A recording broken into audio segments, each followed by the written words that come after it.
ఒకటి. రెండవది, ఇంకో పార్టీ నాకు పోటీగా ఉండొద్దని 12 మందిని ఒకసారి టీడీపీ వాళ్ళను, 12 మందిని ఒకసారి కాంగ్రెస్ వాళ్ళను వాళ్ళ ఫోన్లు ట్యాప్ చేసి ఇదంతా జరిగిందని. వాళ్ళకు ఏమి వ్యాపారాలు ఏమున్నాయి, వాళ్ళకి సంబంధించిన బిజినెస్ 10 మంది మీరు తీసుకోలేదా అంటారు. 10 మందికి తీసుకోమనండి. ఇప్పుడు వాళ్ళని మళ్ళీ పొమ్మనండి. పొమ్మ ఎవరైనా కాదన్నారా? ఇప్పుడు బాగుంది. రాహుల్ గాంధీ తోటి కండవలు కప్పిస్తారు మీరు ఆ పాపం పోచారం శ్రీనివాసరెడ్డి గారికి. ఆఖరికి రాహుల్ గాంధీని కూడా ప్రశ్న పట్టించి రాజ్యాంగం పట్టుకొని తిరిగారు. రాహుల్ గాంధీకి యాంటీ డిఫెక్షన్ లా వాళ్ళని ఆయన తయారు చేస్తాడు. దాన్ని తుంగలో దొక్కేటట్టుగా మీరు రాహుల్ గాంధీతో కండవలు కప్పించి మళ్ళీ మీరు వెనక తీసుకపోండి అంటారు. సరిగా వాళ్ళ విఘ్నత పాపం. ఒక్కసారి నేను ఒక 30 ఎగ్జాంపుల్ చెప్తే అర్థమైంది. చెప్పు. కడియం శ్రీహరి గారి దగ్గర నేను అబ్జర్వర్ గా నేను అబ్జర్వర్ గా ఉన్నా కదా. కడియం కావ్య గారు ఎంపీగా మీ దగ్గర కంటెస్ట్ చేసి వెనుకకు వచ్చింది. కడియం శ్రీహరి గారు ఒక నిమిషమే నాకు మిగతాయి అన్ని ఇప్పుడు నీకు ఎగ్జాంపుల్ చెప్తే టైం నాకే ఎక్కువైతుంది కాబట్టి అది చెప్పకుండా, కడియం శ్రీహరి గారు మీరు డిప్యూటీ సీఎం గా కూడా చేసిండ్రు. వారిని ఎంపీగా పోటీ చేసిన తర్వాత మళ్ళీ బిల్సుకొచ్చేసి రాజయ్య గారిని బర్తరఫ్ చేసినాక వారిని ఉప ముఖ్యమంత్రిగా చేసి ఎమ్మెల్సీగా కూడా చేసిండ్రు. వారు ఎందుకు కడియం గారు మీరు కాంగ్రెస్ పార్టీకి వచ్చిందన్నది ఒక్కసారి అడుగు. ఆయన ఏమైనా అక్రమాలు చేస్తే మేము పోయి ఆయనను ఫోన్ ట్యాపింగ్ చేసి బెదిరించి ఏమైనా వెనుకకు పిలిచినాము. నేను వ్యక్తిగతంగా కూడా షేర్ చేసుకున్నా. అంటే కేసీఆర్ గారి దగ్గర ఆయన ఉద్యమం నుంచి కూడా ఉన్నాడు, టీడీపీ నుంచి రావచ్చు కాక. అలాంటి వ్యక్తులే అసలు వాళ్ళ దగ్గర గౌరవం పక్కన పెట్టు, కనీసం వాళ్ళని పట్టించుకునేటోడే లేడు. కేసీఆర్ గారు పోయి ఫామ్ హౌస్ లో ఉంటాడు, కేటీఆర్ హరీష్ రావు పంచాయతీ. ఇప్పుడు మళ్ళీ ముఖ్యమంత్రి చేశారు, 2 సార్లు ఎమ్మెల్సీ చేశారు. ఇంకా వాళ్ళకి కావాల్సింది ముఖ్యమంత్రి చేశారు. లీడర్లెస్ పార్టీలో కేటీఆర్ ఉంటాడు, హరీష్ రావు ఉంటాడు, వాళ్ళ కొడుకు వాళ్ళ మామ కాబట్టి కవిత కూడా ఉంటది తిట్టుబడైనా.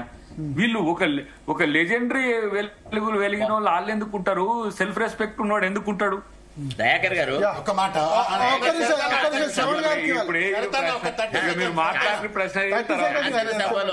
శాసనసభలో కడియం శ్రీహరి గారు చేసిన ఉపన్యాసం ఏంటి అబౌట్ రేవంత్ రెడ్డి?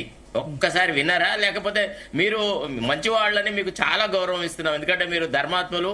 అసలు ఆ పార్టీలో మీరు మిస్ఫిట్ అనేది కూడా నా ఫీలింగ్ ఒక రకంగా. ఎందుకంటే మీకు ఏం పదవులు వచ్చే అవకాశాలు కూడా కనబడదు మీరు ఇంత సత్యం మాట్లాడితే.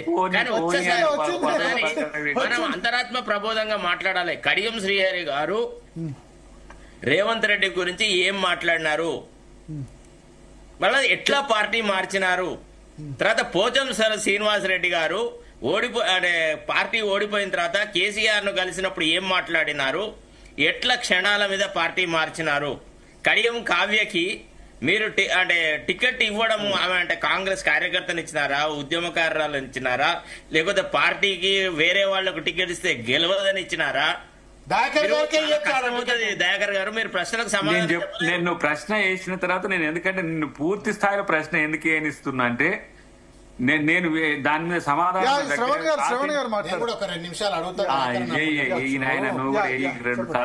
కడియం శ్రీహరి గారి గురించి మాట్లాడి నాకు బాగా గుర్తు. కడియం శ్రీహరి గారు తెలంగాణ ఉద్యమం పీక్ మూమెంట్ టైంలో ఆయన చంద్రబాబు నాయుడు గారితో ఉన్నారు, తెలుగుదేశం పార్టీలో ఉండే.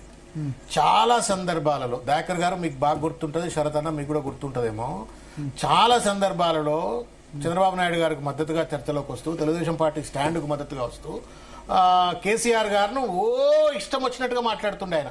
ఇక నేను కొన్ని చెప్తే బాగుండదు, ఎందుకంటే కేసీఆర్ గారిని డైరెక్ట్ అన్నాడు కాబట్టి.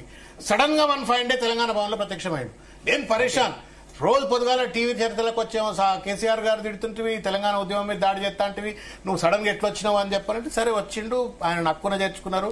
కేసీఆర్ గారు ఆయనకు మిగతా పార్టీలో ఉన్నటువంటి అనేక మంది దళిత నాయకులు కావచ్చు, సీనియర్ నాయకులందరినీ పక్కన పెట్టి రైట్ ఫ్రమ్ మేనిఫెస్టో డ్రాఫ్టింగ్ నుండి మొదలుకుంటే చివరికి ఆయన బిడ్డకు చాలా మంది దళిత నాయకులు ఉన్నారు అక్కడ.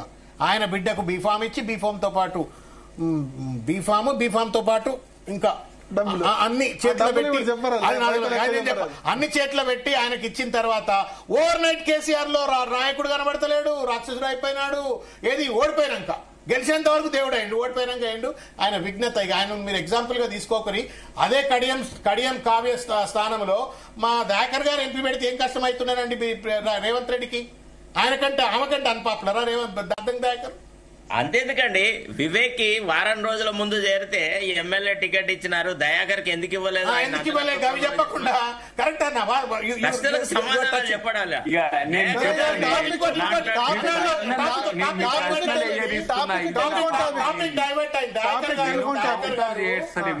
ప్రశ్నలు ఏనిస్తుంటే నేను ప్రశ్న దీని తర్వాత కొంచెం రైతు భరోసా గురించి చర్చ చేయాలి. కన్క్లూడ్ చేద్దాం. కాదు, దయాకర్ గారు గౌతమ బుద్ధ సిద్ధాంతం చెప్పినట్టుగా గతమంతా ఆగమాగం అయిపోయింది అని చెప్పని ఆగమాగమైనటువంటి అంశాలన్నీ కూడా చెప్పిండ్రు. ఒక క్షణం నేను మీరు అన్నీ కూడా ఒప్పుకుంటాను. మీరు ఇవాళ ఏం బాగు చెప్తారో చెప్పరు మీరు?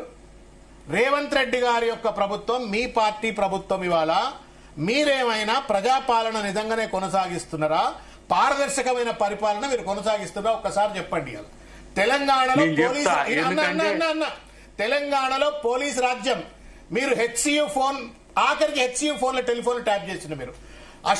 అశోక్ నగర్ లో ఉన్నటువంటి ఒక గ్రూప్ 1 జీవో 29కి వ్యతిరేకంగా పోరాడుతున్నటువంటి ఒక విద్యార్థుల ఫోన్లు ట్యాప్ చేసిండ్రు మీరు.